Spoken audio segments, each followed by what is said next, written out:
இன்று கடவுளின் வார்த்தை.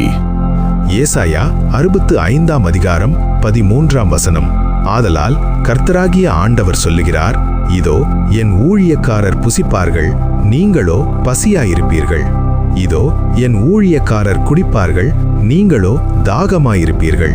இதோ என் ஊழியக்காரர் சந்தோஷப்படுவார்கள், நீங்களோ வெட்கப்படுவீர்கள். 14 இதோ என் ஊழியக்காரர் மனமகிழ்ச்சியினாலே கெம்பீரிப்பார்கள், நீங்களோ மனநோவினாலே அலறி ஆவியின் முறிவினாலே புலம்புவீர்கள். 15 நான் தெரிந்து கொண்டவர்களுக்கு நீங்கள் உங்கள் நாமத்தை சாப வார்த்தையாக பின்வைத்து போவீர்கள். கர்த்தராகிய ஆண்டவர் உன்னை கொன்று போட்டு தம்முடைய ஊழியக்காரருக்கு வேறே நாமத்தை தரிப்பார்.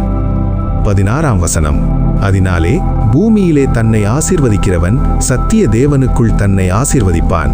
பூமியிலே ஆணையிடுகிறவன் சத்திய தேவன் பேரில் ஆணையிடுவான். முந்தின இடுக்கங்கள் மறக்கப்பட்டு அவைகள் என் கண்களுக்கு மறைந்து போயின. 17 இதோ நான் புதிய வானத்தையும் புதிய பூமியையும் சிருஷ்டிக்கிறேன். முந்தினவைகள் இனி நினைக்கப்படுவதுமில்லை, மனதிலே தோன்றுவதுமில்லை. 18 நான் சிருஷ்டிக்கிறதினாலே நீங்கள் என்றென்றைக்கும் மகிழ்ந்து களிகூர்ந்திருங்கள். இதோ எருசலேமை களிகூறுதலாகவும் அதன் ஜனத்தை மகிழ்ச்சியாகவும் சிருஷ்டிக்கிறேன். 19 நான் எருசலேமின் மேல் களிகூர்ந்து என் ஜனத்தின் மேல் மகிழ்ச்சியாயிருப்பேன். அழுகையின் சத்தமும் கூக்குரலின் சத்தமும் அதில் இனி கேட்கப்படுவதில்லை. 20 அங்கே இனி அற்ப ஆயுசுள்ள பாலகனும் தன் நாட்கள் பூரணமாகாத கிழவனும் உண்டாயிரார்கள். 100 வயது சென்று மரிக்கிறவனும் வாலிபன் என்று எண்ணப்படுவான். 100 வயதுள்ளவனாகிய பாவியோ சபிக்கப்படுவான். 21 வீடுகளை கட்டி அவைகளில் குடியிருப்பார்கள், திராட்சத் தோட்டங்களை நாட்டி அவைகளின் கனியை புசிப்பார்கள். 22 அவர்கள் கட்டுகிறதும் வேறொருவர் குடியிருக்கிறதும் அவர்கள் நாட்டுகிறதும் வேறொருவர் கனி புசிக்கிறதுமாய் இருப்பதில்லை. ஏனெனில் விருட்சத்தின் நாட்களைப் போல என் ஜனத்தின் நாட்கள் இருக்கும். நான் தெரிந்து கொண்டவர்கள் தங்கள் கைகளின் கிரியைகளை நெடுநாளாய் அனுபவிப்பார்கள். 23 அவர்கள் விருதாவாக உழைப்பதில்லை, அவர்கள் துன்பம் உண்டாக பிள்ளைகளை பெறுவதுமில்லை. அவர்களும் அவர்களோடே கூட அவர்கள் சந்தானமும் கர்த்தராலே ஆசீர்வதிக்கப்பட்ட சந்ததியாயிருப்பார்கள். 24 அப்பொழுது அவர்கள் கூப்பிடுகிறதற்கு முன்னே நான் மறு உத்தரவு கொடுப்பேன், அவர்கள் பேசும்போதே நான் கேட்பேன். 25 ஓநாயும் ஆட்டுக்குட்டியும் ஒருமித்து மேயும், சிங்கம் மாட்டை போல வைக்கோலை தின்னும், புழுதி சர்ப்பத்துக்கு இரையாகும்.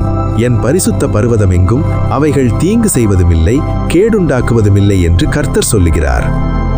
ஏசாயா 66 அதிகாரம் 1 முதல் 11 வசனங்கள் வரை.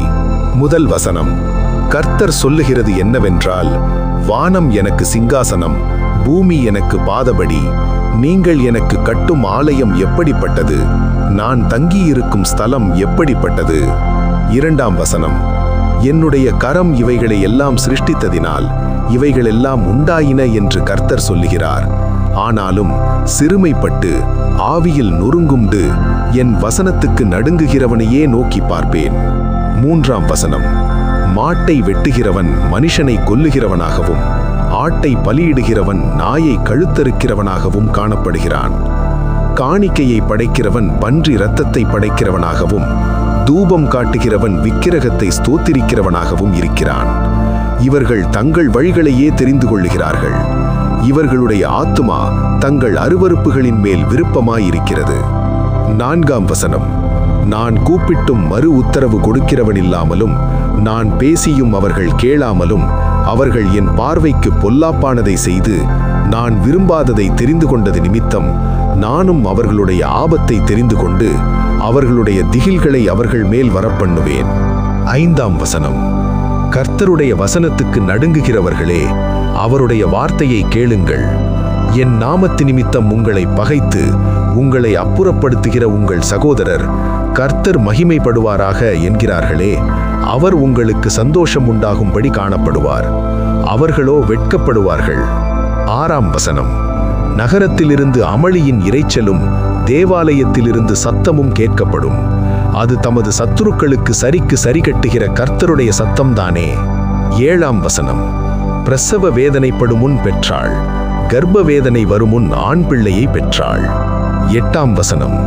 இப்படிப்பட்டவைகளை கேள்விப்பட்டது யார்? இப்படிப்பட்டவைகளை கண்டது யார்? ஒரு தேசத்துக்கு ஒரே நாளில் பிள்ளை பேறு வருமோ? ஒரு ஜாதி ஒருமிக்க பிறக்குமோ?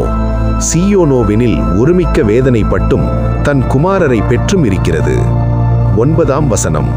பெறப்பண்ணுகிறவராகிய நான் பெறச் செய்யாமல் இருப்பேனோ என்று கர்த்தர் சொல்லுகிறார். பிரசவிக்க பண்ணுகிறவராகிய நான் பிரசவத்தை தடுப்பேனோ என்று உன் தேவன் சொல்லுகிறார். 10ஆம் வசனம். எருசலேமை நேசிக்கிற நீங்கள் எல்லாரும் அவளோடே கூட சந்தோஷப்பட்டு அவளை குறித்து கழிகூறுங்கள். அவள் நிமித்தம் துக்கித்திருந்த நீங்கள் எல்லாரும் அவளோடே கூட மிகவும் மகிழுங்கள். 11ஆம் வசனம். நீங்கள் அவளுடைய ஆறுதல்களின் முளைப்பாலை உண்டு திருப்தியாகி நீங்கள் சூப்பிக் குடித்து அவளுடைய மகிமையின் பிரகாசத்தினால் மனமகிழ்ச்சியாகுங்கள். ஆமேன்.